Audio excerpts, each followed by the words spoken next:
느헤미야 1장 1절부터 11절까지의 말씀 함께 읽겠습니다. 하가랴의 아들 느헤미야의 말이라. 아닥사스다 왕 제20년 기슬르 월에 내가 수산궁에 있는데 내 형제들 가운데 하나인 하나니가 두어 사람과 함께 유다에서 내게 이르렀기로 내가 그 사로잡힘을 면하고 남아있는 유다와 예루살렘 사람들의 형편을 물은즉 그들이 내게 이르되 사로잡힘을 면하고 남아있는 자들이 그 지방 거기에서 큰 환난을 당하고 능욕을 받으며 예루살렘 성은 허물어지고 성문들은 불탔다 하는지라.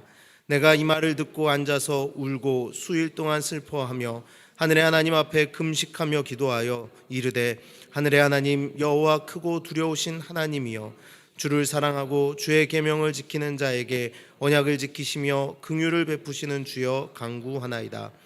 이제 주의 종들인 이스라엘 자손을 위하여 주야로 기도하오며 우리 이스라엘 자손이 주께 범죄한 죄들을 자복하오니 주는 귀를 기울이시며 눈을 여시사 종의 기도를 들으시옵소서. 나와 내 아버지의 집이 범죄하여 주를 향하여 크게 악을 행하여 주께서 주의 종 모세에게 명령하신 계명과 율례와 규례를 지키지 아니하였나이다.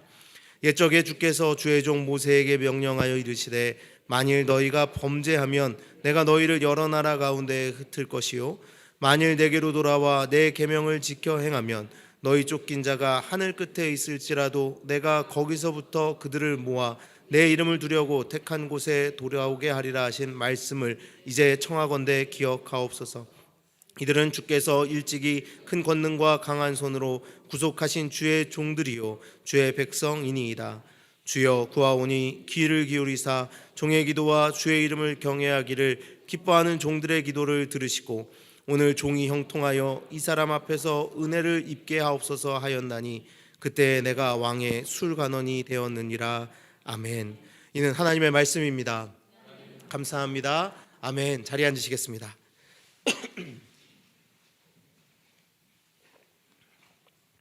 하나님 우리 아버지와 주 예수로부터 오는 은혜와 평강이 예배로 부름받아 나오신 모든 성도님들과 함께 하시기를 간절히 바랍니다. 하나님 앞에서 죄를 지었던 북이스라엘과 남유다, 그들은 아수르와 바벨론에게 각각 멸망을 당합니다. 멸망당한 나라 백성들에게 무슨 희망이 있고 무슨 평안이 있겠습니까? 그들이 겪어야 할 일은 고난뿐이었습니다. 남유다의 백성들은 바벨론에게 멸망당한 후 바벨론으로 포로로 끌려가 그곳에서의 삶을 이어졌습니다. 나라 잃은 백성들의 서름 얼마나 아팠을까요? 얼마나 슬프고 괴로웠을까요? 그러나 참으로 감사하게도 바벨론 통치 기간은 그렇게 길지 않았고 새롭게 일어난 페르시아 제국에 바벨론이 멸망당합니다. 그리고 바벨론으로 끌려갔던 이 포로들은 페르시아가 바벨론을 무너뜨린 후에 그 고레스 왕의 칙령에 따라 그 이전에 자기의 땅으로 돌아갈 수 있게 되었습니다. 딱 그때가 하나님께서 약속하신 대로 70년이 지난 그때였습니다. 그렇게 첫 번째 귀환이 이루어집니다. 첫 번째 귀환이 이루어진 그때는 스룹바벨의 주도로 예루살렘의 성전을 재건합니다. 그리고 에스라가 2차로 포로들과 함께 예루살렘으로 귀환합니다. 많이들 들어보셨죠? 스룹바벨 성전과 에스라. 성경 읽으셔야 됩니다. 저희 성경 읽으셔야 돼요. 꼭 읽으시길 바랍니다. 성경에서 이 부분 꼭 찾아내셔서 이 얘기였구나 좀 아셨으면 좋겠네요. 자, 바로 이때가 오늘 말씀이 기록된 때입니다. 에스라 주도로 2차 기한이 이뤄지고서 시간이 지난 후 아직 페르시아에 남아있던 느헤미야가 유대 땅에 살아가고 있는 자기 민족의 소식을 듣게 되었습니다. 그런데 그곳에서 들려온 소식은 그렇게 좋지 않았습니다. 1차 기한이 이루어지고 성전을 짓고 그다음에 2차 기한 후에 말씀의 회복이 분명히 있었지만 분명 하나님의 약속하신 때가 되어 새롭게 되살아남의 역사가 있을 줄 알았던 그 고향 땅의 소식, 근데 그 고향 땅의 소식은 기대했던 그런 소식과는 조금은 달랐습니다. 하나님의 성 예루살렘은 이미 그들의 죄로 인하여 완전히 파괴되었고 황폐해져 있었습니다. 그들을 보호해 줄 수 있는 것은 아무것도 없었고 그 약속의 땅은 더 이상 평안을 그들에게 약속하고 있지 않았습니다. 바로 3절을 보면 그 내용이 느헤미야에게 전달되는 장면이 이렇게 기록되어 있습니다. 그들이 내게 이르되 사로잡힘을 면하고 남아있는 자들이 그 지방 거기에서 큰 환난을 당하고 능욕을 받으며 예루살렘 성은 허물어지고 성문들은 불탔다 하는지라. 느헤미야에게 들립니다. 그 백성들이 환난과 능욕을 당한다고 말입니다. 예루살렘 성이 허물어지고 성문들이 없었기에 더 이상 그들을 보호해 줄 수 있는 그 어떤 장치도 없어서 그곳으로 돌아간 나의 형제 자매들, 나의 그 고국에 살고 있는 이들이 괴로움을 당하고 있다라는 소식을 그 귀에 들은 것입니다. 자, 그러면 여러분, 그 이야기를 들은 느헤미야의 반응이 어땠습니까? 여러분이 만약에 그런 이야기를 들으면 어떨 것 같으세요?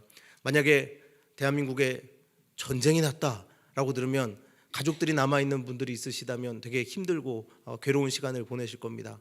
저는 다시 자원 입대하려고요. 왜 웃으세요, 권사님? 안 받아줄 거라고 생각은 해요. 이렇게 뭐 어디다 쓰겠어 이렇게 하겠지만, 물론 저 제대할 때 전시에 다시 자원 입대하겠다고 서약서도 쓰고 나오고 그랬어요. 예, 그럼요. 나라를 사랑해야죠. 나라를 사랑해야 됩니다. 다시 돌아가서 꼭 나라를 지키기 위해 여러분 계세요. 제가 다녀올게요. 다 그럴 거잖아요. 근데 느헤미야는 조금은 달랐어요. 왜냐하면 저희처럼 이민 1세대가 아니었습니다. 이민 2세대도 아니었습니다. 꽤 시간이 지난 후에 페르시아에서 태어난 사람이었습니다.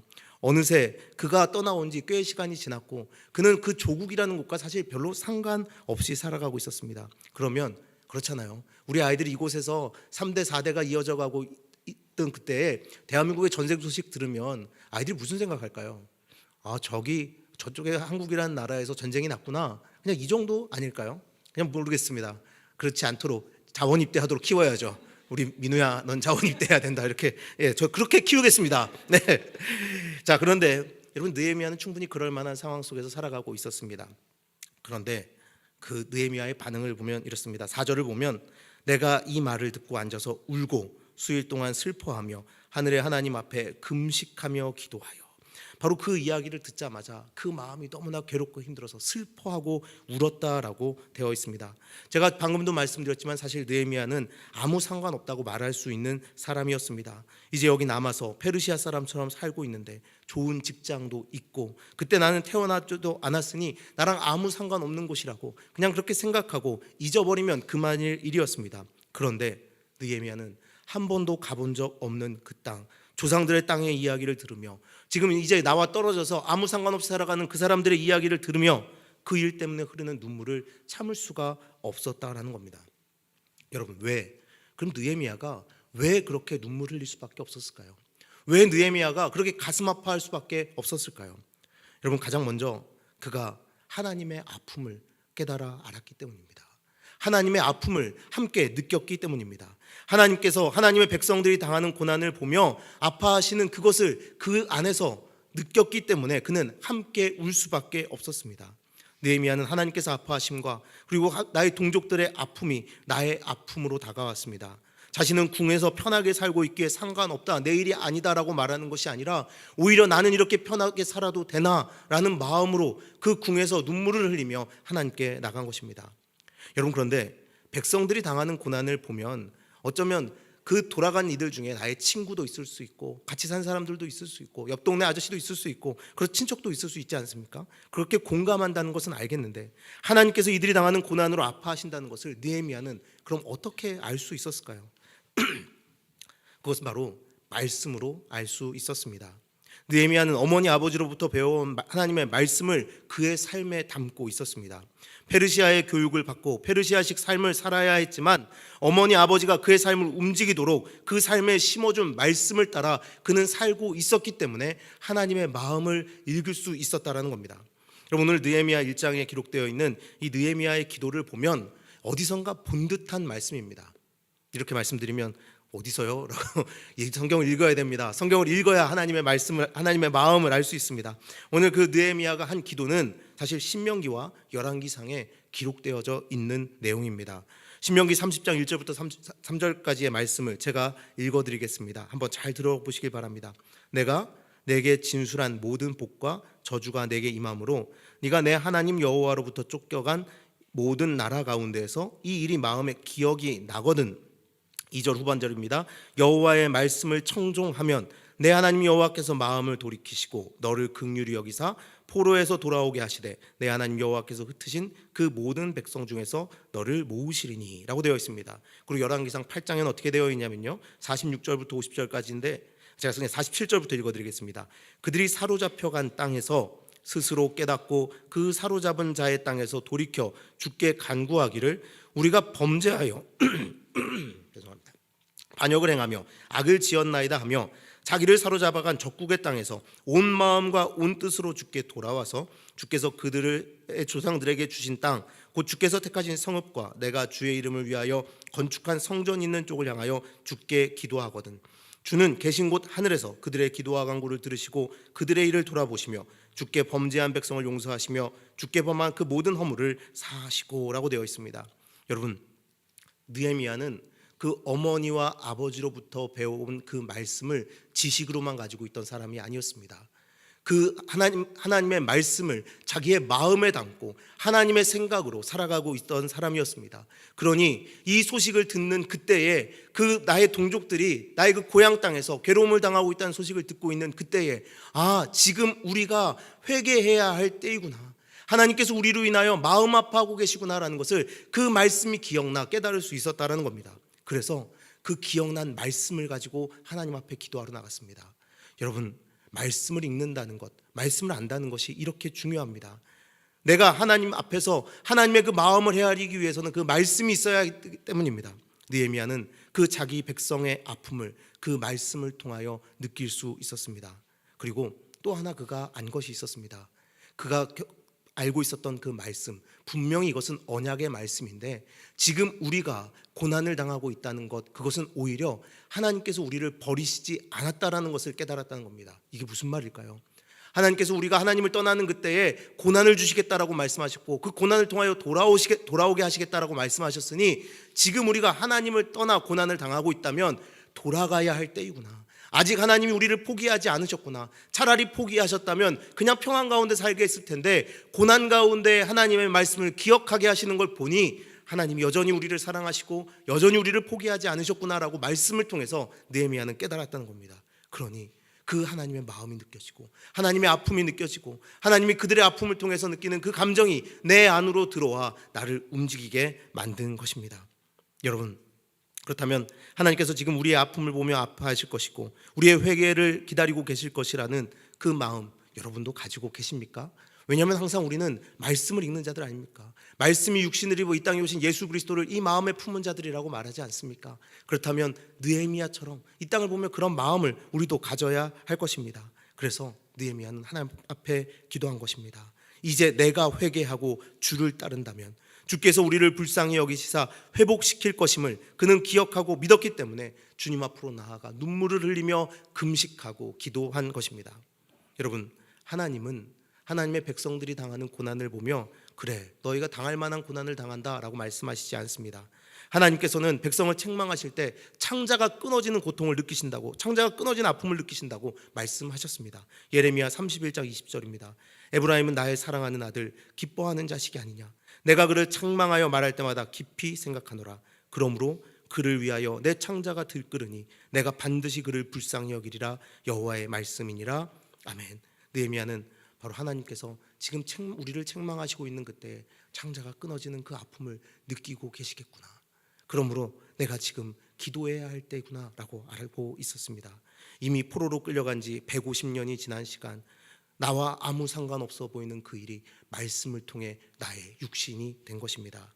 그리고 느헤미야는 그러므로 말미암아 이제 내가 주님 앞에 어떻게 살아가야 하나 주님 앞에 묻기 시작했습니다.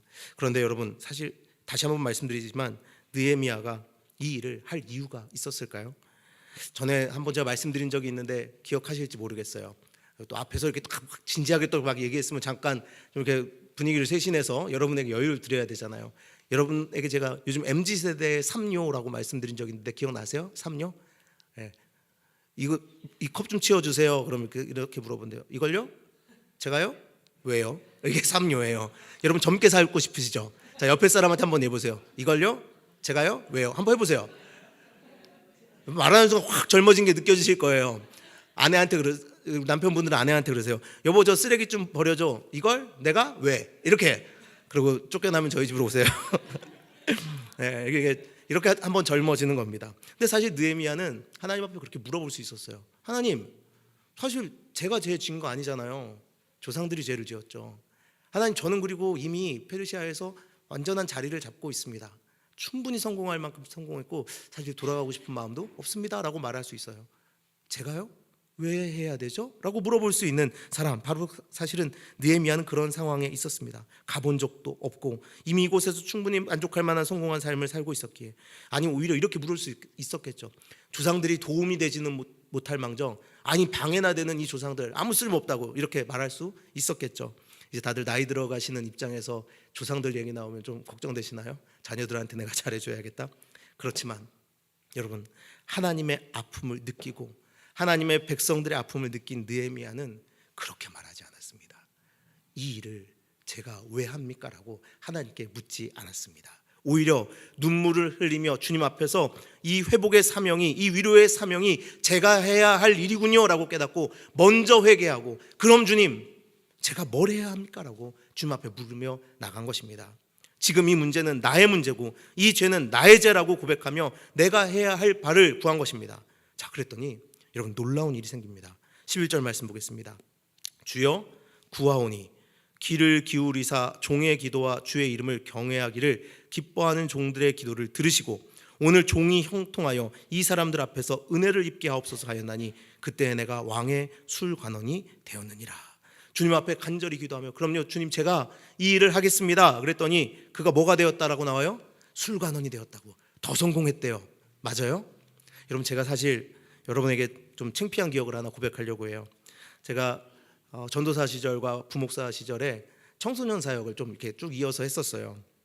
그때 정말 열정을 가지고 했었어요. 열정을 가지고 애들한테 무조건 일주일 말씀 하나씩 외우게 하고 막 5분짜리 설교시키고 주일마다 애들이 나와서 설교했어야 돼요. 막 애들이 설교문 적어 나와서 나중엔 저보다 잘하더라고요. 막 설교를 설교도 하고 막 그랬어요. 간증이 아니라 설교하라고 뭐 이렇게 하고 시키고, 매주 애들한테 그 기독교 너희가 성경 읽은 거 가지고 에세이 써오라 그러고, 애들이 저 때문에 막 목사님 때문에 교회 못 다니겠다고 막 죽겠노라고 막 그러고 그랬었어요.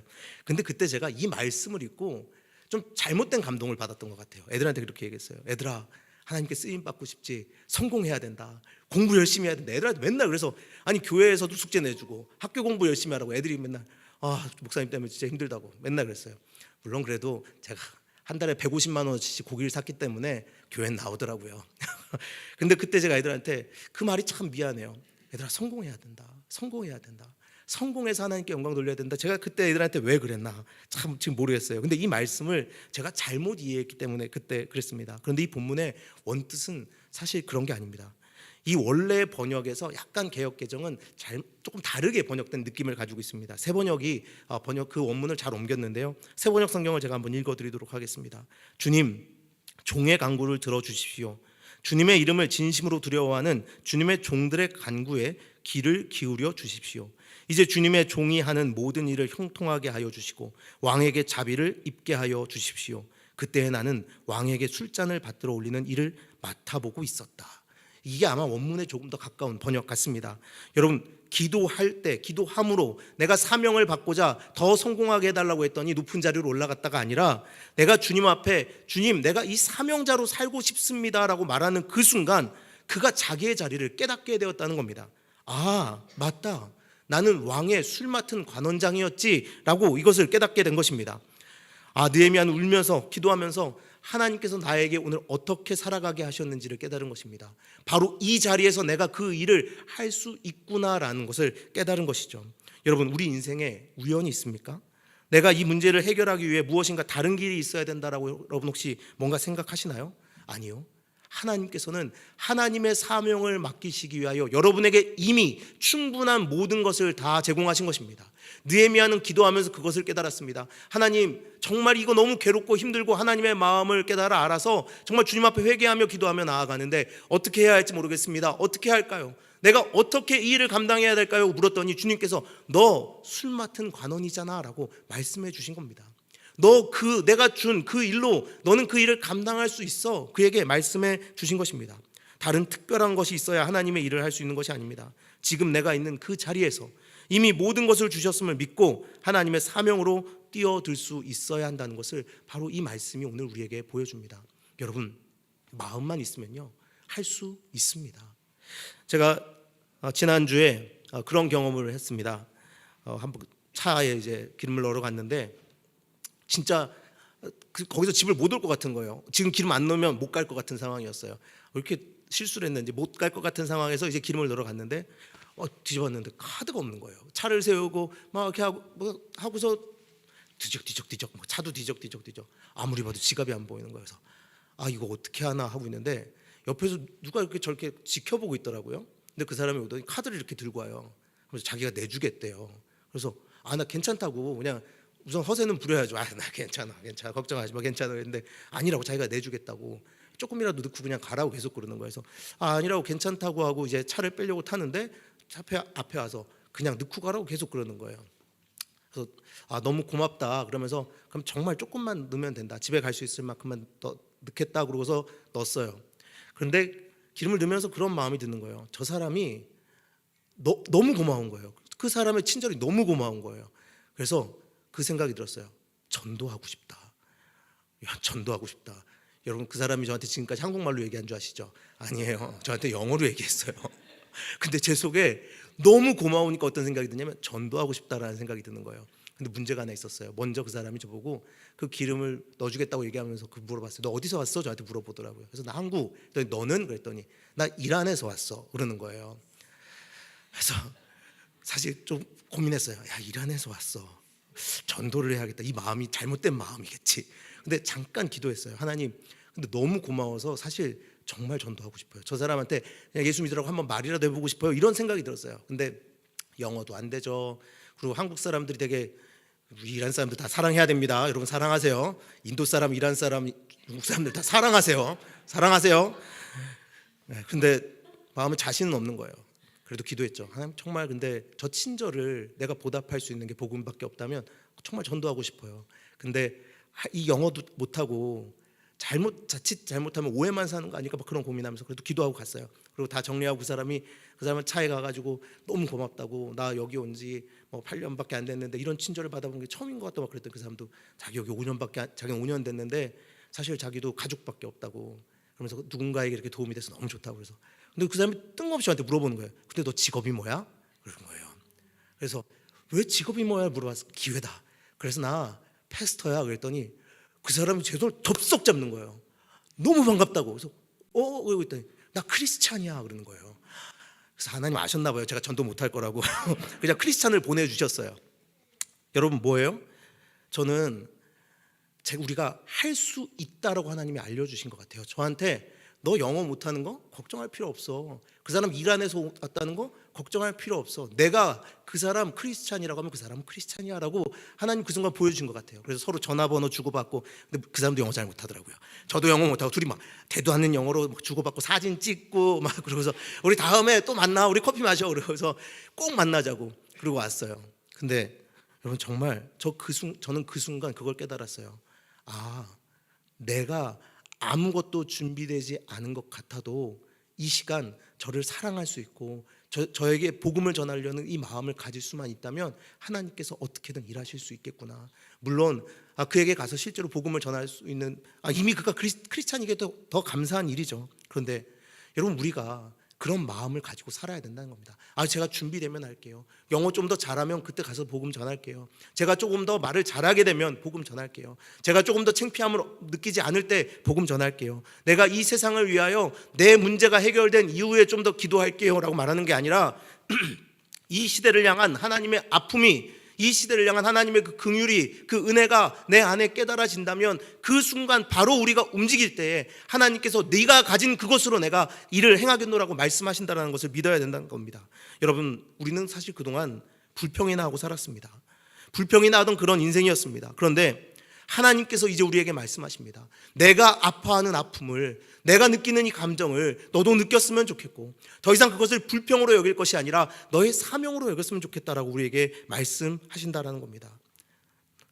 사람들이 아파하고 있는 그 이유, 그 죄가 나의 아픔으로 여겨지고 그 죄를 내가 회개하고 내가 순종하겠노라고 결단하는 그때에 여러분 이 시대가 변화되는 역사가 일어남을 믿으시기를 바랍니다.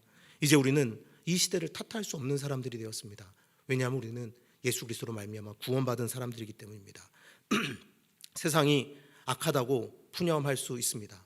누구나 교회가 썩었다고, 교회가 틀렸다고, 교회가 잘못 가고 있다고 불만을 가질 수 있습니다. 그런데 하나님은 예수 믿는 나에게 이 시대와 교회를 맡기셨음을 기억하기를 바랍니다.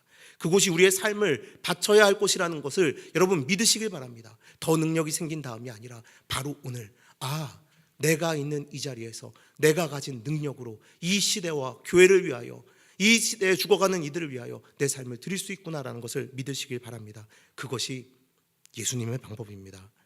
예수님은 죄로 인해 하나님과 단절된 우리를 하늘에서 보시며 우리를 탓하지 않으셨습니다. 저놈들 저것들 또 저런다. 내가 그렇게 말씀을 주고 사랑해주고 선지자들을 보내고 내가 그렇게 너희를 택해서 하나님의 백성 삼겠다고 말했는데 또 저런다 또 저런다 그렇게 말씀하지 않으셨고, 우리를 보며 창자가 끊어지는 고통을 느끼셨다고 했습니다. 그래서 이 땅으로 오셨고 우리가 해결하지 못하는 가장 두려운 죽음의 자리를 향하여 십자가를 지고 직접 가셨습니다. 우리가 가야 되는데, 우리가 죽어야 되는데, 우리가 지옥으로 가야 되는데, 우리가 당해야 할 고난을 예수님께서 다 짊어지시고 우리를 의롭다 칭해 주신 것입니다. 이제 우리는 그 예수님과 함께 죽고 예수님과 함께 산 사람이 되었습니다. 그리고 예수님이 약속하신 성령 안에서 하나님의 마음을 헤아릴 수 있게 되었고, 그러므로 하나님을 사랑하고 이웃을 사랑하는 삶을 살 수 있게 되었습니다. 여러분 그것을 믿으십니까? 여러분 그것을 믿으십니까? 예수 그리스도 안에서 성령의 인도함을 받아 이제 나는 불평과 불만의 자리가 사명의 자리가 된다라는 경험을 여러분 하고 계십니까? 세상에 희망이 없고 사랑이 없습니까? 여러분, 내가 회개하지 않아서입니다. 여러분, 이 세상에 희망이 없고 죽음만이 가득합니까? 내가 울지 않아서입니다.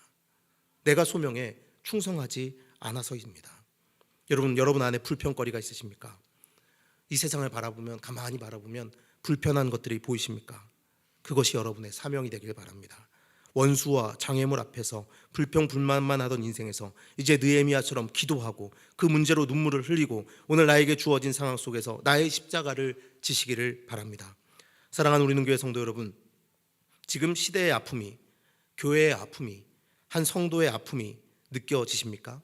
아니면 여전히 나만 아픈데요? 나만 힘든데요? 왜 나는 받아들여지지 않는 겁니까? 왜 나는 이 어두운 세상 속에서 더 누리지 못하는 겁니까? 라고 불평만 하고 계십니까? 우리가 정말 예수 그리스도의 은혜 안에서 구원받은 자로서 하나님의 말씀을 믿는 자들이라면 여러분이 느꼈던 그 일들이, 그 아픔이 나의 아픔이 되어야 할 것입니다. 이 어두운 시대에 임하시는 하나님의 마음을 아는 사람이 누구입니까? 바로 오늘 여기 모인 우리여야 합니다. 새로운 시대를 열며 하나님의 꿈을 꿀 사람이 누구입니까? 바로 이곳에 모인 우리여야 합니다. 하나님의 아파하심을 우리가 느껴야 합니다. 느헤미야가 바로 이 아픔을 나의 아픔으로 느끼고 기도하고 내가 할 수 있는 일을 하기 시작했을 때 하나님은 새로운 역사를 써 나가셨습니다. 느헤미야가 쓴 것이 아니라 그는 기도하고 울었을 뿐이고 결단했을 뿐인데 하나님께서 쓰시는 역사 가운데 그 이름이 함께 기록되었다라는 겁니다. 전혀 나와 상관없을 것 같던 그 먼 땅에 성벽을 재건케 하셨습니다. 이 한 사람이 기도하기 시작할 때 무너졌던 한 도시를 일으켜 세우셨습니다. 느헤미야를 통하여 예루살렘 성을 회복시키신 그 하나님의 위로와 능력이 바로 오늘 시대의 아픔을 나의 아픔으로 여기고 하나님의 마음 아파하심을 나의 아픔으로 여기는 우리 능교의 성도들을 통하여 이곳에 이루어질 줄 믿습니다. 여러분, 밴쿠버 보면 혹시 불만 있으신가요? 불만 있으세요? 그 불만이 여러분의 사명이 되길 바랍니다. 혹시 저를 보면서 불만 있으세요? 저 눈빛을 흔들리는 거 지금 순간 많이 봤습니다. 저를 보면서 불만 있으세요? 여러분, 저의 부족함이 여러분의 사명이 되길 바랍니다. 여러분 옆에 있는 분을 보면 불만이 있으세요? 아픔이 있으세요? 여러분의 사명이 되길 바랍니다. 이 땅 가운데 여러분, 우리 캐나다 얘기하면서 많이 걱정하잖아요. 나중에 우리 아이들이 자라날 것인데, 우리 아이들이 살아갈 것인데 이래도 괜찮을까요?